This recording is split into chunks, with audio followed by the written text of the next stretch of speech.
ही में सामान खरीदने का मौका मिल गया। दूसरा तरीका होता है ये क्रेडिट कार्ड वाली कंपनी, ये बैंक्स, ये हम जैसे लोगों से कैसे कमाते हैं। देखो, इनका सबसे बड़ा हथियार है मिनिमम ड्यू पेमेंट, हम जैसे लोगों से कमाने का सबसे बड़ा हथियार। ये मिनिमम ड्यू पेमेंट एक ऐसा चक्रव्यूह है जिसमें हर नया आदमी जो क्रेडिट कार्ड नया नया यूज करना शुरू किया है वो फंसता ही फंसता है। मुझे लगता है 100 में से 99 लोग फंसते ही फंसते होंगे शुरुआत में, क्योंकि किसी को भी जो कार्ड बनवाते हैं इसका कॉन्सेप्ट नहीं पता होता है। मैं तो भैया भयंकर फंसा था, भयंकर कर्जे में भी आया था इस मिनिमम ड्यू के चक्कर में। खैर वो कहानी अलग थी, फाइनेंस की नॉलेज वगैरह कुछ नहीं थी, नौकरी वोकरी करते थे तो बड़ा लंबा फंसे थे। पर्सनल लोन लेकर के खत्म करना पड़ा था क्रेडिट कार्ड का ड्यू। तो जो लोग कहते हैं ना क्रेडिट कार्ड बुरा है और कुछ लोग कहते हैं क्रेडिट कार्ड अच्छा है, मैंने वो दोनों फेजेस देखे हैं। आज मेरे लिए क्रेडिट कार्ड कैसे अच्छा है वो भी बता देता हूं, पहले कैसे लिए मेरे लिए बुरा था, ये मिनिमम ड्यू के चक्कर में कैसे लोग बर्बाद होते हैं वो बताता हूं। ध्यान से सुनो, पहले बुरा कैसे, पहले वो चुन लो, अच्छा कैसे बाद में बताऊंगा। तो जब आपको मान लो आपकी इनकम है, सैलरी है 30,000 रुपए, और क्रेडिट कार्ड होने के पास जिसके पास क्रेडिट कार्ड होता है ना थोड़ा चुल होता है उसमें, और एक क्रेडिट कार्ड है, 1 लाख की लिमिट है, सैलरी तुम्हारी 30,000 है लेकिन 1 लाख की लिमिट है, तो चुल है, उसको लगता है कि 1 लाख तो मेरा ही है, खर्च कर डालो। तो आदमी 1 लाख खर्च कर देता है। अब अगले महीने जब उसके सामने बिल आता है 1 लाख रुपए का, तो कहता है 1 लाख रुपए तो है नहीं उसके पास। अब नीचे एक चीज लिखी होती है मिनिमम ड्यू अमाउंट 5,000 रुपए। तो जब आदमी उसको पढ़ता है तो सोचता है मिनिमम ड्यू 5,000 मतलब 5,000 देकर के बच जाएंगे, अगले महीने 95,000 देना पड़ेगा। वो यही समझता है, लेकिन ये मतलब होता नहीं है। क्या मतलब होता है कहीं लिखा भी नहीं होता इसका मिनिमम उस स्टेटमेंट में। तो आदमी जब 5,000 देकर के निकल लेता है, लेकिन अगले महीने वो देखता है सर 1 लाख का तो 1 लाख खड़ा फिर से आ गया ये, प्लस उसमें इंटरेस्ट और लग के अलग से आया है। ज्यादातर लोग तो अगले महीने भी नहीं समझ पाते, वो दे देते हैं। लेकिन अगर समझ गए तो इसका असली मतलब क्या होता है मालूम? ये मिनिमम ड्यू पेमेंट इकलौता ऐसा दुनिया में पेमेंट है जो पेमेंट जब आप करते हो फिर भी आपका टोटल आउटस्टैंडिंग घटता ही नहीं है, कभी नहीं घटता, उल्टा बढ़ अलग जाता है। सर इसका मतलब ये होता है कि आपकी औकात, ये क्रेडिट कार्ड वाली कंपनी कह रही है आपकी औकात अगर 1 लाख पे करने की नहीं है फिर भी आपने खर्च कर दिया, तो एक काम करो भैया 5,000 मेरे को दे दो, यानी कि मिनिमम अमाउंट ड्यू जो भी है 5,000 मेरे को दे दो, अगले महीने इंटरेस्ट के साथ तुम पूरा चुका देना। अब कहोगे ये क्यों भैया, अगले महीने पूरा पेमेंट देना ही फिर 5,000 क्या? यही रूल है, यही रूल है जो ज्यादातर लोगों को नहीं पता होता और फंसते हैं। मिनिमम ड्यू दिए जा रहे हैं, मिनिमम ड्यू दिए जा रहे हैं, मिनिमम 6 महीने बाद पता चलता है ओ माय गॉड इतना कुछ घटा ही नहीं, पैसा उतरेगा उतना ही, उल्टा बड़ा अलग से गया। और कुछ लोग तो मिनिमम ड्यू अमाउंट भी पे नहीं करते, तो उनके ऊपर तो अलग से फाइन और लगता है। देखो भैया मिनिमम ड्यू पे करके अगर आप निकल रहे हो तो महीने का 3 से 3.5% लगता है इंटरेस्ट, महीने का। साल का 35 से 40% लगता है मिनिमम ड्यू पे करके अगर निकल रहे हो तो, और नहीं किया तो ये इंटरेस्ट तो लगेगा, साथ में अलग अलग से फाइन अलग से लगेगा। तो मैं कहता हूं क्रेडिट कार्ड जल्लाद है, एक ऐसा जल्लाद है जो आप पे रत्ती भर भी रहम नहीं करेगा, निगल जाएगा, खा जाएगा आपको। लेकिन अगर इसको ध्यान से समझ लिया ना, थोड़ा सा उसको समझ लिया ना, यूज करना इसको समझ लिया ना, तो ये स्वर्ग की ऐसी अप्सरा है कि जिंदगी भर आपको इतना सुख देगी कि मजा आ जाएगा फिर क्रेडिट कार्ड यूज करके, जो आज तरीका हम बताने वाले हैं। देखो इतनी सी फाइनेंशियल नॉलेज चाहिए, मात्र इतनी सी फाइनेंशियल नॉलेज, अगर क्रेडिट कार्ड को आप ढंग से इस्तेमाल करना चाहते हो, मेरी तरह मजा आ जाए जिसको यूज करके, और इतना सा इमोशनल कंट्रोल भी चाहिए अपने ऊपर। दिक्कत ये होती है, ये दोनों इसलिए नहीं होता है कि बचपन से रहा हमारा कल्चर, जो हमारी परवरिश हो रही होती है, तो हमारे परवरिश में बहुत ज़्यादा हमारे को पढ़ाई लिखाई करने पर, अच्छे नंबर लाने पर हमारे को प्रेशराइज किया जाता है, लेकिन कभी भी फाइनेंशियल नॉलेज के लिए कोई प्रेशराइज या कि कोई नहीं सिखाता हमारे। तो इसी वजह से होता क्या है कि आदमी जब बड़ा होता है तो अच्छी नौकरी भले ही ले लेता है, लेकिन फिर भी वो कर्जे, EMI, ये सब जंजाल में फंस जाता है। आज हालत ये है, सच बता रहा हूं, आप सर्वे करके देख लेना अपने आसपास, जो आदमी 10,000 रुपए कमा रहा है ना सर, वो भी कर्जे में, EMI में फंसा हुआ है, वो भी खुश नहीं है। और जो 10 लाख रुपए महीना कमा रहा है सर, वो भी कर्जे और EMI में फंसा हुआ है, वो भी खुश नहीं है। तो हालत दोनों की बुरी है। क्यों? क्योंकि दोनों का बैंक बैलेंस खाली है। क्यों? क्योंकि दोनों को फाइनेंस मैनेजमेंट नहीं आता था, दोनों को पैसे का मैनेजमेंट, पैसे का खेल करना नहीं आता था, इसलिए दोनों फंसे। और वो जो 10 लाख वाला है ना, वो 20 लाख कमा लेगा तो भी वैसे ही रहेगा। आदमी की सैलरी पहले 10,000 रुपए है तो वो साइकिल खरीदता है, सैलरी 50,000 हो जाती है फिर वो बाइक खरीदता है, सैलरी 2 लाख रुपए हो जाती है फिर वो कार खरीदता है, सैलरी 5 लाख हो जाती है फिर वो और बड़ी कार खरीदता है, सैलरी 10 लाख हो जाती है फिर वो और बड़ा घर खरीद लेता है। अपने को फंसाता चला जाता है वो, क्योंकि सीमाएं नहीं है ना खर्च करने की। तो ऐसे में मैं कहता हूं कि भैया थोड़ी सी फाइनेंशियल नॉलेज ले लो, अगर बचपन में नहीं ले पाए, कॉलेज में नहीं ले पाए, तो आज ले लो। और आज लेने का क्या तरीका है, तो मैं एक ऑडियो बुक आपको सजेस्ट करता हूं। मैं किताब पढ़ने आपको नहीं कहूंगा क्योंकि आप कहोगे फिर टाइम नहीं मिलता, तो ऑडियो बुक एक सजेस्ट करता हूं। ऑडियो बुक का नाम है कैसे निकले मिडिल क्लास लाइफ से बाहर। यह ऑडियो बुक आपको सिखाएगी कि अपने फाइनेंशियल जो आपने पचड़े पाल रखे हैं उससे निकलें कैसे, या फिर कैसे जिएं कि आगे कभी फाइनेंशियल ट्रैप में फंसे ना। ये ऑडियो बुक आपको सिखाएगी। कहां मिलेगा ऑडियो बुक? ये ऑडियो बुक मिलेगा आपको कुकू एफएम पर। कुकू एफएम क्या है बता देता हूं।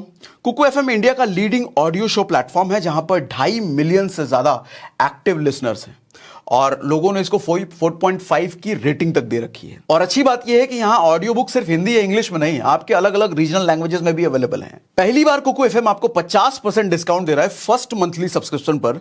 यूं तो ये 99 रुपीज का है, बट आपको SRS50 जो कि अपना वाला कोड है वो यूज करने पर आपको सिर्फ ये 49 रुपए का मिल जाता है। ऐप डाउनलोड करने का लिंक मैंने डिस्क्रिप्शन में दे रखा है। और हां, कुकू एफएम डाउनलोड कर ही रहे हो तो पैसों को मैनेज करने के लिए, कर्जा मुक्त जिंदगी जीने के लिए आपको 2 और ऑडियो बुक रिकमेंड करता हूं जो मेरी ऑल टाइम फेवरेट है, जिसमें से एक है 7 money rules for life. Money management को लेकर के इसमें सारे एस्पेक्ट्स बात किए हुए हैं जो एक आम आदमी को जरूर पढ़ना चाहिए, खास करके अगर मिडिल क्लास तो हो तो जरूर पढ़ना, क्योंकि ये चीज आपको स्कूल कॉलेज में कहीं सिखाई नहीं जाती। दूसरा है गुल्लक, सेव मनी एवरी डे। अब मेरा काम ऐसा है कि मेरी ट्रैवलिंग बहुत ज्यादा होती है, तो कभी फ्लाइट में, कभी ट्रेन में, कभी कार में। कुकू एफएम अब मेरा ट्रैवलिंग पार्टनर बन चुका है। और एक सबसे बड़ा फायदा यह होता है कि कुकू एफएम सुनने की अगर आपको आदत लग गई ना, तो आपको स्क्रीन देखने का जो एडिक्शन है उससे बचने में बड़ी हेल्प मिल जाती है। अब बताता हूं कि मैं कैसे कमाता हूं क्रेडिट कार्ड से और आप कैसे कमाई कर सकते हो क्रेडिट कार्ड से। देखो, सबसे पहली चीज तो एक चीज समझो, क्रेडिट कार्ड एक ऐसी चीज है ना जो आपको 45 दिन के लिए आपको एक ऐसा लोन देती है जिस लोन पर रत्ती भर कोई इंटरेस्ट नहीं लगता, कोई फाइन नहीं लगता, कुछ नहीं लगता उस लोन पर। तो उसको लोन कहना भी ठीक नहीं है, क्योंकि लोन पर तो इंटरेस्ट सब लगता है। वो समझ लो आपको 1 लाख रुपए, 2 लाख रुपए, जितनी भी आपकी लिमिट है उतना पैसा आपको दे दिया 45 दिन के लिए। उस पैसे का आपको जो करना है करो, उस पर कोई फाइन में कुछ लेना ना। 45 दिन बाद ईमानदारी से चुपचाप वापस कर देना। अगर 45 दिन बाद वापस नहीं किए तो भैया मिनिमम ड्यू पे कराओगे तो 35 से 40% सालाना इंटरेस्ट, और वो भी नहीं दिए तो फाइन अलग से करेंगे। तो 45 दिन तक तो अपना पैसा है ना वो। अब मैं आपसे पूछूं ऐसा ऑप्शन आपको मिले तो क्या करोगे? जाहिर सी बात है कहीं ऐसी जगह डालेंगे जो 45 दिन में, 30 दिन में अपने को थोड़ा बहुत रिटर्न दे दे। तो 2-3 इसके अच्छे तरीके हैं। एक तो लिक्विड म्यूचुअल फंड का ऑप्शन होता है। ये रिकमेंड इसलिए नहीं करूंगा कि इसमें कई बार वो भी होता है कि म्यूचुअल फंड है ना, अप डाउन चलता रहता है। आप जब निकालने गए 45 दिन बाद, 30 दिन बाद, तो हो सके मार्केट डाउन है तो आपका खेल हो जाएगा। फिर इससे अच्छा है, हर बैंक में एक ऑप्शन होता है, आपका जिस भी बैंक में अकाउंट है एक ऑप्शन होता है ऑटो स्वीप। ये आपको इनेबल करवाना पड़ता है बैंक को बोल करके। कुछ में अपने आप होता है लेकिन ज्यादातर केस में आपको बोलना पड़ता है।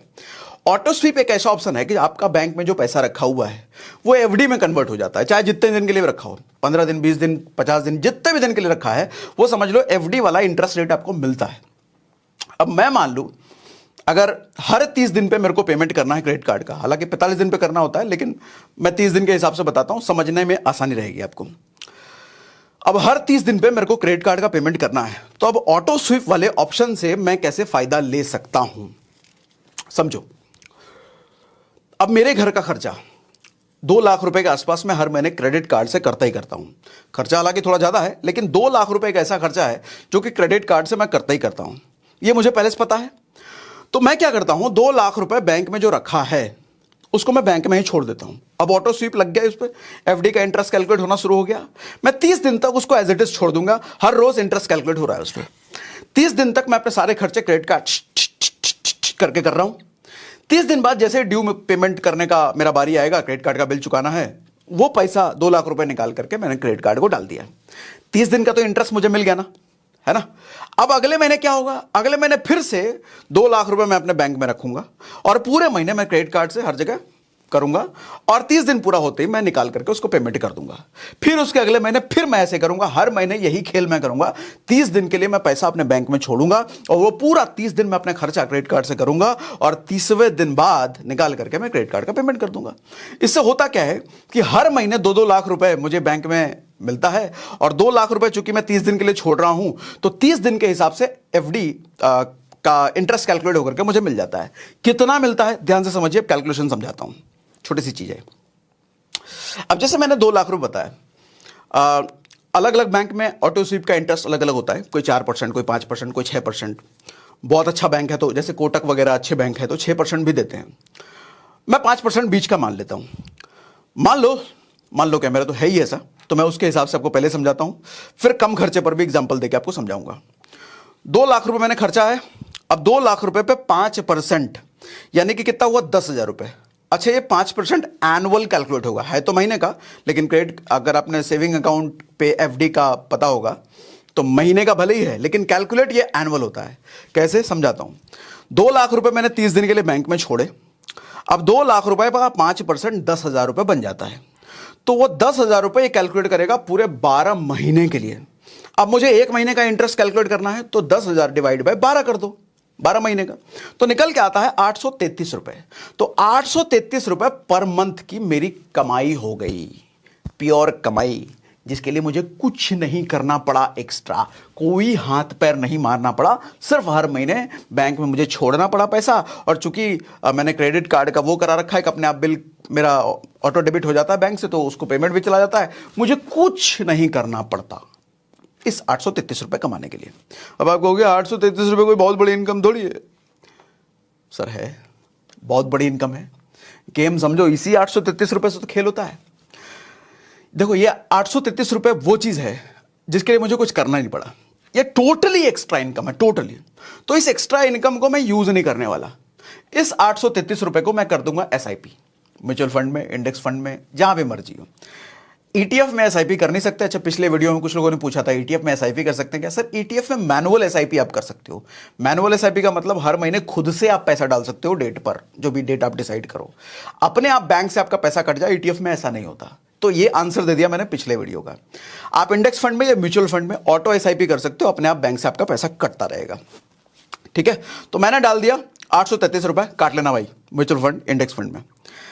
अब इससे होता क्या है, मैंने 40 साल के लिए डाल दिया, भैया 40 साल तक हर महीने ये 833 रुपए कटता रहेगा। मालूम है 40 साल बाद कितना बन जाएगा? ये 2.6 करोड़, 2.5 करोड़ रुपए का जुगाड़ हो गया ना मेरा, सिर्फ मेरे क्रेडिट कार्ड के खर्चे से। मुझे कुछ भी नहीं करना पड़ा इस पर, रात्रि भर भी कुछ अलग मेहनत नहीं करनी पड़ी इस 2.5 करोड़ रुपए बनाने के लिए। अब आप बोलोगे 40 साल तक इंतजार करना पड़ेगा। अरे तो इंतजार क्या, आप जिंदा तो रहोगे ना वैसे भी 40 साल तक, या कल ही सुसाइड करने वाले हो? तो जब जिंदा जब रहना ही है, और नहीं भी रहे, ऐसा कुछ ना हो भगवान की कृपा से, तो अगली जनरेशन के पास तो जाएगा ही है। और ये इनकम तो एक्स्ट्रा ही है, टोटली एक्स्ट्रा। वैसे भी आता नहीं अगर आप ये करते नहीं, आपके पास तो आता ही नहीं ना, ये करते नहीं। तो अगर आ गया तो इसको उधर डाल दो। फाइनेंस एक ऐसी चीज है ना सर, आप यूं ही नहीं जी सकते जिंदगी। फाइनेंस के साथ थोड़ी बहुत प्लानिंग करनी पड़ेगी। फाइनेंशियल अगर प्लानिंग जो लोग नहीं करते वही लोग तो फंसते हैं ईएमआई में, कर्जे में। मन किया जूता लेने का ले लो, मन किया गाड़ी लेने का ले लो, मन किया आईफोन लेने का ईएमआई पे ले लो, ये मन बर्बाद करा देता है। फाइनेंस के साथ वर्ड आता है प्लानिंग, फाइनेंशियल प्लानिंग। ये नहीं करोगे तो बर्बाद होना तय है। चाहे इनकम आज 10,000 है, कल 10 लाख हो जाए, 10 करोड़ हो जाए, फिर भी बर्बाद ही रहेगा आदमी। छोटी छोटी चीजें प्लान करनी पड़ती है फाइनेंस में। बस दिक्कत यह है कि हमारे को घर में, स्कूल कॉलेज में ये चीजें सिखाई नहीं होती, तो हमको पता ही नहीं होता। प्लस एक और इनकम होती है क्रेडिट कार्ड से। एक और इनकम ये होती है, ये डिपेंड अपॉन क्रेडिट कार्ड तो क्रेडिट कार्ड होता है। चूंकि मेरे पास थोड़ा अच्छा वाला क्रेडिट कार्ड है, अच्छा वाला क्रेडिट कार्ड कहने का मतलब लिमिट भी अच्छी है, उसमें फीचर्स वगैरह भी मेरे को ज्यादा मिलते हैं। अब जैसे मैं देखता हूं कि हर साल 24 लाख रुपए के आसपास सालाना खर्च मैं कर रहा हूं क्रेडिट कार्ड से, 2 लाख रुपए महीना खर्च कर रहा हूं, तो ये क्रेडिट कार्ड वालों के हिसाब से अच्छा खासा एक्सपेंस है। तो मुझे हर साल में मैं देखता हूं लगभग 1.5 लाख, 2 लाख, 1.25 लाख के आसपास फ्री शॉपिंग हो जाती है मेरी। एग्जैक्ट मैंने कभी कैलकुलेशन जानने की कोशिश नहीं करी, लेकिन इतना मुझे मिल जाता है कई बार। अभी रिसेंटली मैं तकरीबन 25,000 रुपए का कुछ सूट वूट हमने खरीदा ब्लैकबेरी में जाकर के, तो पता चला जैसे कार्ड मैंने उसको दिया, कहता हो गया पेमेंट। मैंने कहा कुछ मैसेज तो आया नहीं, कटा ही नहीं। बोला हो गया सर, आपके पॉइंट्स रिडीम हो गए। बताओ, 25,000 मुझे देने की जरूरत ही नहीं होगी, फ्री में शॉपिंग हो गई। कुछ महीने पहले की बात है, मैं पूमा में ऐसे गया था, वहां भी कुछ अच्छी शॉपिंग थी, तो पूरा फ्री। तो एक चीज मुझे समझ में आ रहा है कि साल भर में लाख 1.5 लाख रुपए का शॉपिंग तो मुझे फ्री हो जा रहा है, plus movie ticket, plus Amazon voucher, plus points, और 50 तरह के पॉइंट्स होते हैं। कुछ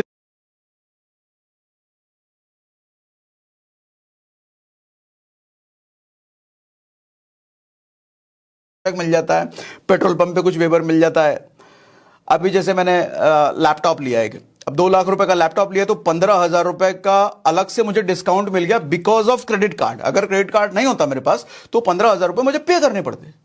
तो ये सारा कुछ जब मैं कैलकुलेट करता हूं ना, तो 2%